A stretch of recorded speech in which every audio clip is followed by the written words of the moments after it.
Home making is an art and a passion. ये आप सब ने सुना होगा। हम होम मेकर्स के पास एक ऐसी स्पेशल क्वालिटी होती है कि हम किसी भी जगह को, कैसे भी सिचुएशन हो, बहुत ही अच्छे से ऑर्गेनाइज्ड भी कर देते हैं और उस जगह को बहुत ही ज़्यादा सुंदर बना देते हैं। चाहे हमारे पास उतने संसाधन हो, उतनी सुविधाएं हो या ना हो। So hello everyone, welcome to the channel again, home making with Nikki. मेरा नाम है निकिता और मैं बनाती हूँ इस चैनल पे वीडियोस जो सब जुड़ी हैं आपके डेली लाइफ से। आज के इस वीडियो में मैं अपने बालकनी का बहुत ही प्यारा सा मेकओवर करूँगी, जिसमें मैंने बहुत ही कम से कम चीज़ों का यूज़ किया है और बिल्कुल ही कबाड़ जैसे बालकनी का जिसका कोई पर्पस नहीं हो, उसकी मैंने पूरी की पूरी काया पलट कर दी। सो वीडियो में इन तक बने रहिएगा। आपको बहुत सारे ऐसे DIY पसंद आएंगे, ऐसे आइडियाज़ भी पसंद आएंगे जो आपके लिए बहुत ही ज़्यादा हेल्पफुल होंगे। तो स्टार्ट कर लेते हैं आज का ये वीडियो।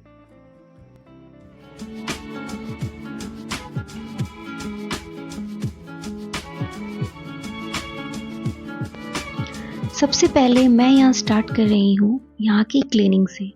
यहाँ एक शू रैक भी रखी हुई है, जो हमारे पास कोलैप्सिबल वाले जो वार्डरोब आते हैं, जिन्हें हम इस तरह के रॉड को फिक्स करके बनाते हैं, वो मेरी वार्डरोब, वो जो कबर्ड थी वो टूट गई थी, उसका बाहर का पोर्शन पूरा फट चुका था। तो उन्हीं रॉड्स को मैंने इस तरह से स्मॉल स्मॉल पीसेस को जोड़ करके एक शू स्टैंड बना लिया। तो एक बहुत ही अच्छा सा ऑर्गेनाइजर बन गया। एक ऑर्गेनाइजर वेस्ट होते होते अगर हम थोड़ा सा दिमाग लगा लें तो मेरा दूसरा भी रेडी हो जाता है।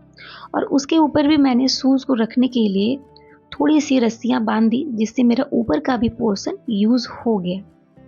तो इस तरह से मैंने शू रैक को कंप्लीट करके उसे अच्छे तरीके से ऑर्गेनाइज कर दिया। अब यहाँ पर मेरी एक सिलेंडर भी रखी रहती है, तो वो भी ओपन अच्छा दिखाई नहीं देता।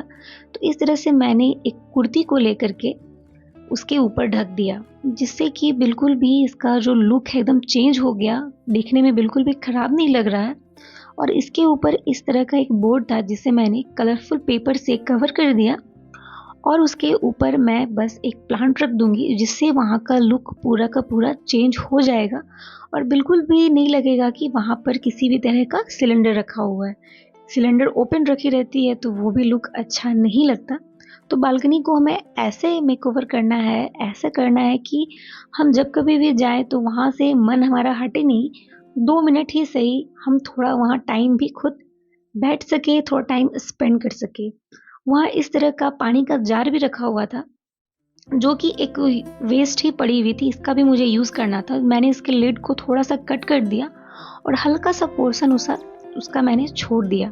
और सर्दियों में इस तरह से आग जो होता है हम जलाने के लिए, तापने के लिए, इस तरह से मैंने गाय के जो गोइठे होते हैं, उपले होते हैं जिसे बोला जाता है, उसे मंगाया था। लेकिन अब ठंड कम पड़ने लगी है तो इसका यूज़ नहीं होगा और उसे मैं अच्छे तरीके से उसमें भर दी हूँ, ताकि मैं उसे नेक्स्ट टाइम यूज़ कर सकूँ। और जितना भी क्लीनिंग के टाइम इस तरह से निकलते हैं, उसे टाइम पर हमें क्लीन करके एक जगह सबको कर लेनी है, वरना डस्ट, हम एक चीज़ को ऑर्गेनाइज करेंगे और वहाँ का धूल पूरा का पूरा डस्ट वहाँ जमा रहेगा। तो एक साइड कर देने के बाद कुछ प्लांट्स मैंने लगाए थे तो उनको मैंने इस ओर कर दिया है। और शू रैक मेरा कवर बिल्कुल भी नहीं था, तो ओपन भी अच्छा नहीं लग रहा था, तो मैंने इसके ऊपर इस तरह का केक का एक बोर्ड होता है, वो उसकी क्वालिटी भी अच्छी होती है, बहुत ही हार्ड होता है वो, तो उसको मैंने उससे कवर कर दिया और उसके ऊपर इस तरह का एक कर्टेन की तरफ बोलूँगी, उसे मैंने लगा दिया, जिससे शू रैक अच्छे से कवर हो गया और बिल्कुल भी ऐसा नहीं लग रहा है कि इसके अंदर शूज़ वगैरह रखी हुई है। अब हम इसके ऊपर भी थोड़ा सा कुछ डेकोरेटिंग आइटम रखेंगे तो अच्छा लगेगा। अब इसके साइड भी जितने प्लांट्स रखे हुए थे, विंटर्स के कारण इससे क्लीनिंग भी नहीं हो पा रही थी, बहुत ही ज़्यादा डस्ट जमा हो गई थी।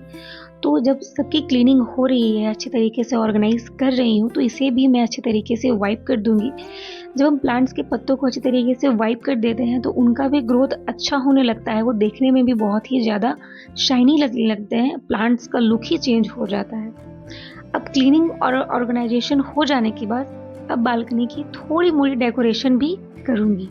तो मेरे पास इस तरह का एक वॉलपेपर था, तो इसका भी मैं एक यूज़ करके सेल्फ बनाऊंगी। मेरे पास इस तरह के 2 टाइल्स के जो टुकड़े थे वो बचे हुए थे और जो कि बहुत ही ज़्यादा हैवी मतलब हैं, तो इनको भी अच्छे तरीके से हैंग करूँगी। तो उसको मैंने कवर करने के लिए इस तरह से वॉलपेपर को ले लिया है और टाइल्स के ऊपर अच्छे तरीके से कवर कर लूँगी, जिससे टाइल्स का भी लुक चेंज हो जाएगा और बिल्कुल भी नहीं लगेगा कि टाइल्स जैसा कुछ है। एक बहुत ही सुंदर सा सेल्फ का लुक आ जाएगा।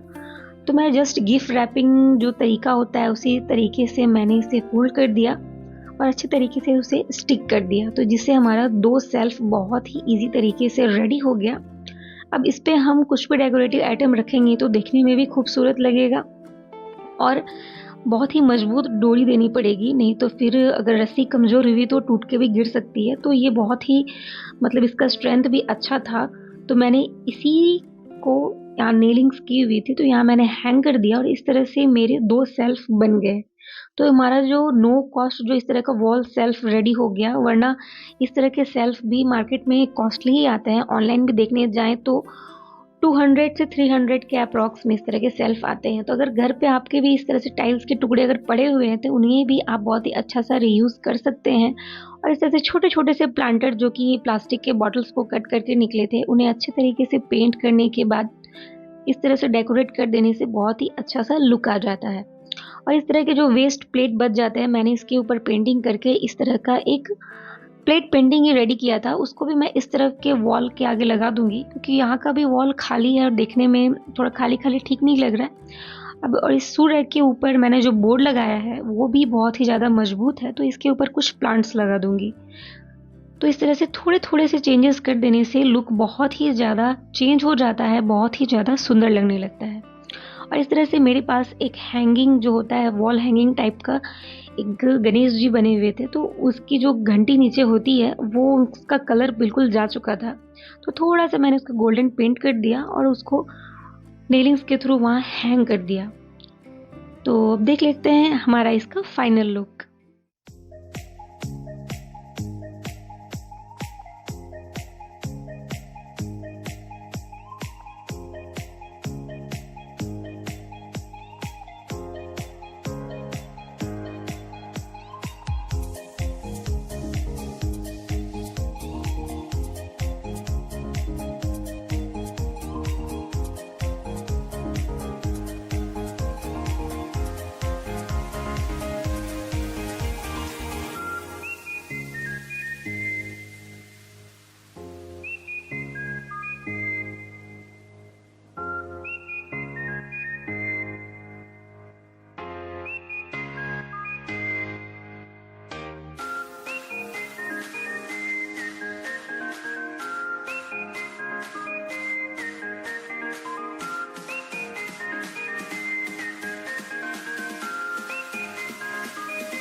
So friends that's all for today. कैसा लगा आपको आज का वीडियो कमेंट करके ज़रूर बताइएगा।